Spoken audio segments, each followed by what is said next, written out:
All right, we are officially live on the 18 Strong podcast. We got episode number 277. I want to thank everybody that's joining us on the live feed here. Again, this is something new that we're trying here at 18 Strong. While we're all stuck at home, we figured let's do something a little bit different. Let's have a little fun with this whole thing. So I'm going to bring in a second our buddy Tony Soib, and we're going to have our traditional shots from the crowd, chitter chatter, and then we're going to go into some question and answer towards the end of the episode. I do want to say thanks real quick to our sponsors that make this episode and many of our episodes, all of our episodes, possible. Linksole, our favorite partner in apparel. I am addicted to Linksole's new Early Riser series. So I've talked about the pocket sweatshirt a lot on the podcast. But now they have the Early Riser pants and shorts, which is basically the same material as far as I can tell, but in a pant and short version. I was super excited for the shorts to come out, knowing that it's going to be getting hot soon. So if you want your discount for a Linksole, 18strong.com/Linksole, get 20% off anything in your cart. Also, Super Speed Golf is our other sponsor for this episode, and I can't think of a better product or tool that you could be using while you're stuck at home than Super Speed Golf. You can do that in the backyard. If your ceiling's high enough, you can do it in your living room, but it's a way for you to continue to get your reps in over the course of this period where you probably can't get to the gym, aren't getting out to the golf course nearly as much. All right, I'm going to bring in our man, Tony Soib. Tony, what's happening, man?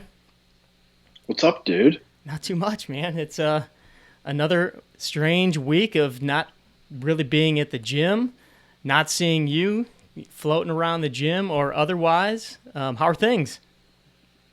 Not too bad. We got to get to the most important question. Have you started Tiger King?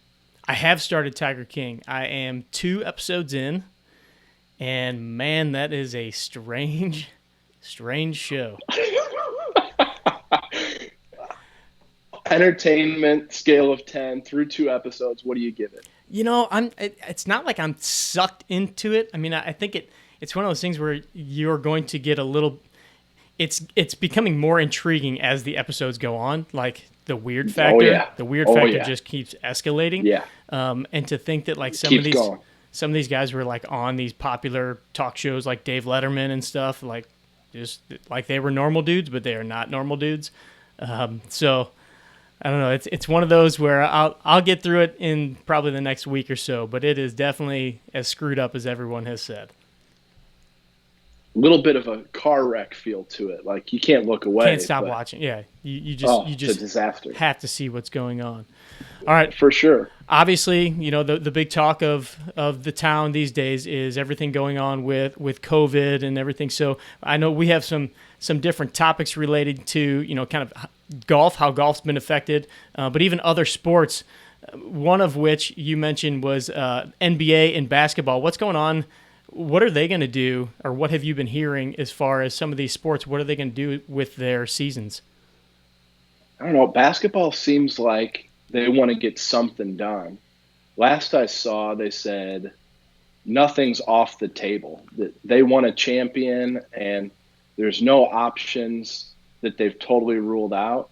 I know they talked about doing a tournament with one city, so there's no travel, no fans in the crowd. I don't know if they would do like a shortened series with 16 teams was the talk. So they've talked about that, like every team goes to Vegas and they play out a small tournament, or like they've talked about a college style one and done.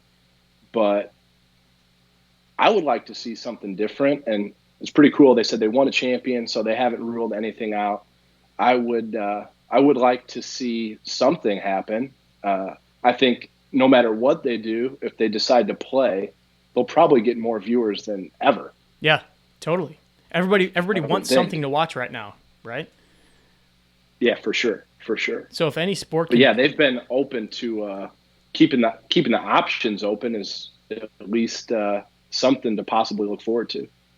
I think whatever sport figures out how they can do something first, it's going to be huge, especially with, I think with some of these new tests that are coming out for finding if people are positive or not for the coronavirus. I think some of these tests they said are now going to take less than 5 minutes or 5 minutes to test people.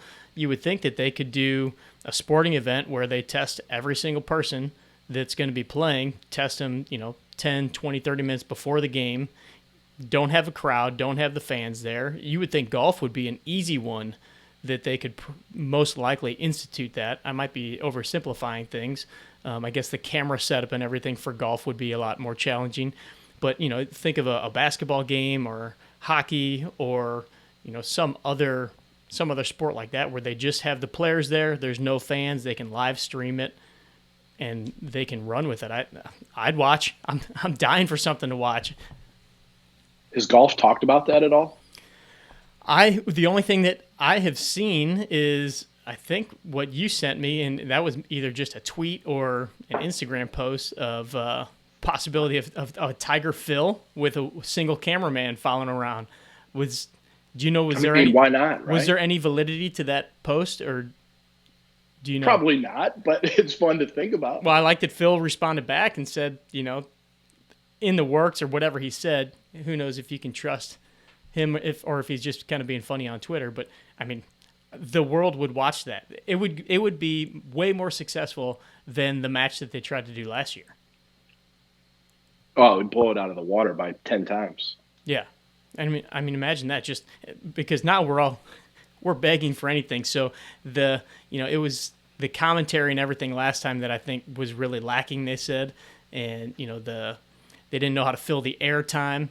We'd be willing to watch dead air and just watch those two guys play just to have something to do these days.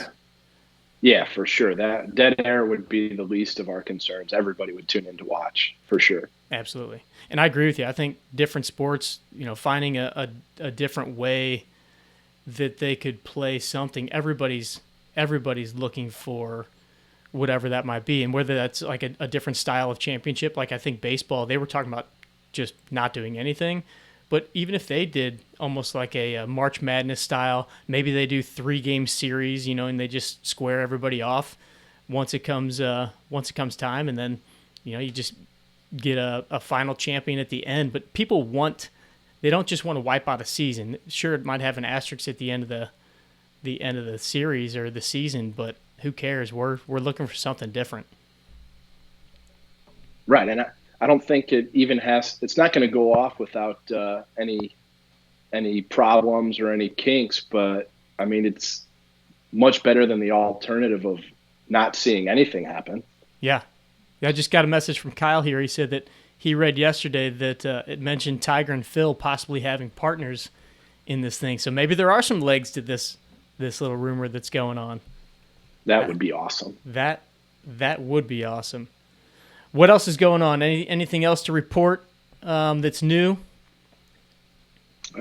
Nothing new, really. More push-ups, more pull-ups, a lot of reps, a lot of walking. That 100 push-up challenge was awful. Dude, it's so much harder than you think it's going to be. So much harder. I did it, I don't know, the day after we had our last podcast. Posted a video of it in our group, the 18 Strong Movement. It took me 5 minutes and 35 seconds.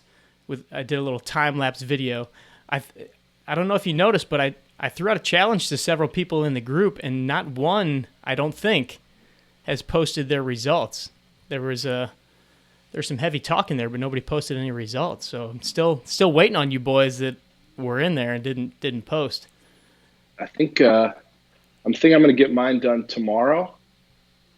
This will be my second go around at it, so I don't think I'll beat you yet, but I'm looking for significant improvement over the last time I did it, which was like just over 6 minutes, I think. I've had several people say, "Oh, what was this? What was your strategy? How'd you break it up?" I'm like, I just did whatever I could. I think I knocked out, 30 or 35 right out of the gate. Felt pretty strong, but by that 35th one, it was like the arms and the chest were seizing up. And then it was like spurts of 5 and 3 and 2. And then by the end, it was just like dragging. But I challenge everybody out there to try the 100 push-up challenge as fast as you can get it done. it's definitely. I mean, what else are you going to do? You have plenty of time on your hands these days. So give yourself a different little challenge. I have another one that I was thinking of that I'll post in the group. I'm not going to mention it here until I try it myself. But yeah, it's push-up related. I'll let you know that. I think I'm changing my strategy next time, though. I think I'm going to go for 10 or 20 out of the gate with short breaks. Yeah, we'll see how it goes, though. Not kill yourself right at the beginning. Yeah, try and stay fresher a little longer. Yeah, I don't know. It could be a total disaster, but we'll find out. We will find out. Hey, our buddy Adam Long, if everything works out well, is coming on the show on Friday morning. So I'm working on scheduling out some of these live podcasts every single morning, every weekday morning. Hopefully, as long as we're all stuck inside here, I figured why not give the listeners, the 18 Strong community, something to tune into. So I'm going to try to schedule one out for the next couple of days and then one for next week. But Adam Long is most likely going to be coming on Friday. And so I think we have to give him the Soy Metrics challenge. Tell him when he's back in St. Louis. For sure. It's on. So we got to I need you to dial in the Soy Metrics. What do you think is going to be the ruling of him? Say the three of us go out and play. What's the club limitation amongst the three of us? Oh, he gets one club. Just one? He gets one club. Yeah, one club. He has to putt with it. He has to do everything with it. One club. I think you should probably get 4 clubs. Okay. And then you get a full bag. I get whatever I want, yeah. I could break 25 clubs if I want. Okay, that's against the rules, but I guess these are your rules. No, these are my rules. That's right. I guess we're playing Tony Soy. I don't think not more USGA. clubs would help me, by the way. Yeah, no, it definitely wouldn't. It definitely wouldn't. You should probably do 7 clubs. Minimize. Absolutely. All right, so we've in our private group, the RFG, the Real Fit Golf Group, we've been sharing some different menus and recipes and stuff like that. And you got me hooked on something recently that is now become a new staple in the diet, and that's canned salmon. Which is, you never thought you'd like it, did you? No, it looks so awful.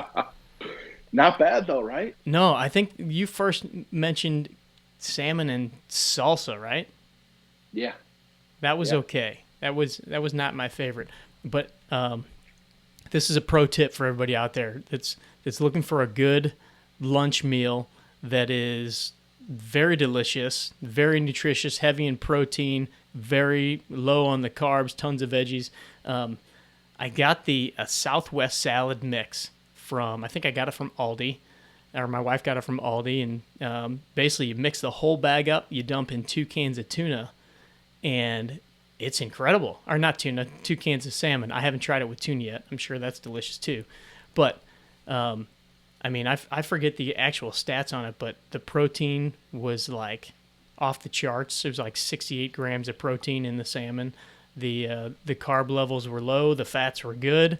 So if you're looking for a way to not go crazy while you're at home, you're trying to stick to a little bit of your nutritious diet, heavily recommend the Southwest salad with the canned salmon.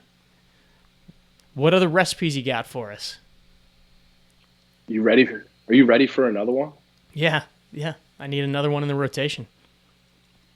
So cherry tomatoes, slice them in half, and then either a tablespoon of olive oil or butter in the pan.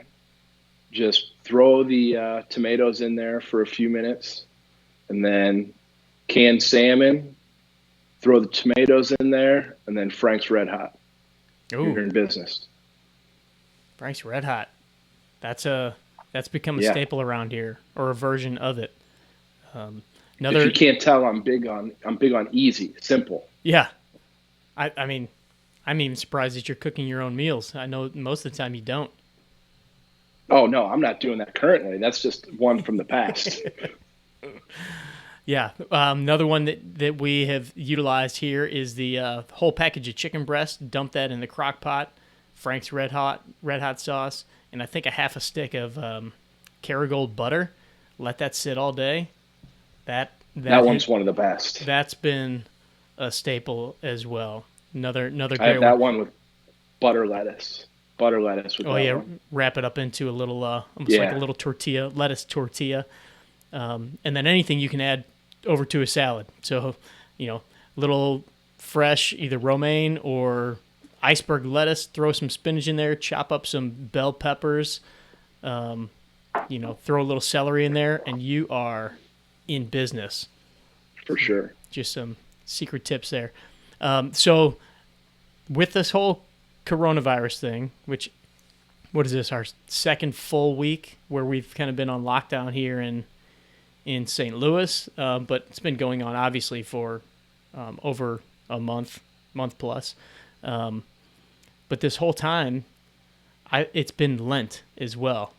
And so you and I talked about this a couple episodes ago. Yeah, no booze.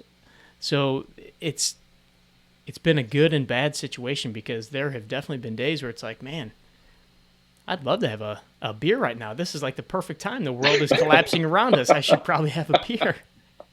But I could also see this being a time where people could just spiral out of control with that, as far as diet's concerned, alcohol is concerned. And I did this whole no booze thing last Lent, but I got pretty sick in the middle of Lent last year, and so that just threw everything out of whack. So this is probably the longest I've been without a drop of beer, whiskey, wine, whatever. It's been an interesting. I guess it's been about a month now, just under a month now. It's been kind of crazy. Have you ever gone extended? Like, you got a couple weeks. Got a couple weeks left till 2 weeks. 2 weeks from this a week from this Sunday, I guess. Have you ever gone and extend that long of time without an alcoholic drink? Man, I've gone extended periods because the type of drinker I am. If I have one, I'm going to have many. Yeah. So if I shut it down, I don't know, I think I've gone probably a year without it. Have you really? Yeah, it's been a long time, but I've gone for extended periods for sure. Now here's something that the audience doesn't know. You've never had a full beer in your life, have you? No, dude, no. I took that first sip and that was enough. I was never going back. It does not taste good. You're so wrong. You're so wrong. And your dad worked that was more than enough. Your dad worked at the brewery, right? Oh. My dad, and he uncle, wasn't a beer my drinker? Grandpa. No, none of them. None of them drank beer. Man. 3 cases every month, and none of them ever drank it. I think it's almost illegal to not have a beer after you play a round of golf. So, I mean, I guess you could have have your Fitzgerald. But, yeah, for sure. But yeah, you got to stay strong, dude, because if you pop one now, you're going to end up having 5 a night every night. I know. Now would not be the time to start. Yeah. I'm a big all or none guy. So like if I say no, if I decide to not do something, I'm pretty good at not doing it. But if I give myself a little wiggle room, and it's game on. So it's been good. Actually, it's been good. I've been getting to bed earlier because you don't stay up and watch another Netflix show. I feel refreshed and ready to go in the morning. I'm definitely way leaner in combination with doing some of all the workouts that I've been doing. I've been sticking solid to those, even though I'm at home. So it's been a good experience, definitely, for sure. Are you to the point where you're planning what you're going to drink the second Lent is over? My wife and I just had a conversation that we're going to have a nice bottle of wine on Easter because we'll be here. We'll be stuck at home. So I'm even thinking like, okay, what beer am I going to have? I'm going to have some wine. I've got a bottle of whiskey that's been staring me in the face for a while now. So I'll probably have a little bit of all of it on Easter. Yeah, for sure. Why not, right? Yeah, absolutely. All right, my man. I think it's time to jump into some shouts from the crowd. So why don't we go ahead and we'll take a few questions. I've got a few questions here from social media that we've collaborated and gotten before this as well. But if you are listening and if you're watching, go ahead and post your question in the comments on the live feed here, and we'll be able to read those in live time. The first one I have is from Tim, and this one is, what am I supposed to do if the numbers aren't dropping on the scale? So it sounds like Tim's been trying some different tactics. He's been maybe working out, maybe eating a little bit better. What are the first things that you would look at, Tone, as far as getting the weight to drop? So number one, I would go no junk food, no fast food, no liquid calories. That would be my first step. So just eliminate those altogether. Once you're there, you can start to ramp up your diet a little further. Then you need to hammer out a gram per pound of body weight in protein every day. That would kind of be your second step. Once you've done that, multiply your body weight times 10, and that'll give you calories per day. So a 200-pound guy, that's going to be 2,000 calories a day, 200 grams of protein. So 800 calories from protein, then 1,200 split up between carbs and fat, however you'd like. And once you're to that point, you should be seeing the numbers drop. But at that point, if you're not seeing a drop, I'd probably look closer at your workouts and activity levels. Those are kind of the basic steps I would take. Nice.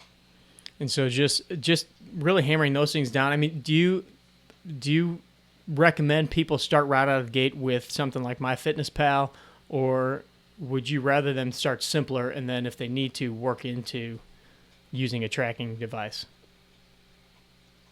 I guess it depends where they are in terms of their present diet and where they've been previously in their life. If they've done like more hardcore dieting in the past, yeah, I would probably go ahead and start with the tracking. If this is your first go around with a more serious diet, I would start with those grade school nutrition principles. Ditch the fast food, ditch the junk food, ditch the liquid calories, kind of gradually build up to those steps. Because if you've never dieted before, that's going to get you moving in the right direction in the simplest fashion right away. I think it also kind of depends on the person's personality too. You know, some people love that tracking kind of thing, but myself, I'm not a huge tracking fan. Not fan. It's just that I don't care to do it. I'm not a numbers freak, and you know, I'm the accountant in me is very small, so I'm not a big spreadsheet guy unless it's flow sheets for workouts and stuff like that. But some people love that stuff. They love the tech. They love having that control over it too. So I think a lot of it depends on who that is and what their personality is. All right, next question is from Mike. What is your favorite rotational exercise for a golfer? I'll let you go first on this one. I would say it depends on how much control I have over their overall routine, but I would say the speed sticks are probably my personal favorite for golf specifically. But if we're talking more strength training exercises, I would say I like the twisting gar hammer race. It's not the traditional rotational exercise you'd see from a golfer. And I say that one purposely because it's not mimicking the golf swing. I don't know if you've ever, or the listeners have ever tried it, but it's exceptionally difficult. I would start on a incline bench, and I would progress as soon as possible to hanging from a chin-up bar. But that would be my favorite rotational exercise. Yeah, I mean, I love what about you? I love that you mentioned the super speed clubs because, again, anytime you can get as close as possible to the task that you're trying to improve, obviously that's a huge one.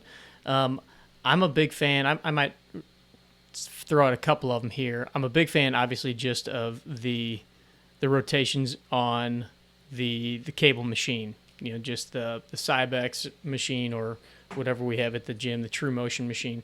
But not super heavy, but just to be able to feel a little bit of the weight shift in the legs, to be able to feel the trunk and the obliques and everything rotating around, and to be able to hold the hands kind of in front of the chest and feel the body rotating it, as opposed to just throwing your arms from side to side. So I'm a big fan of that one.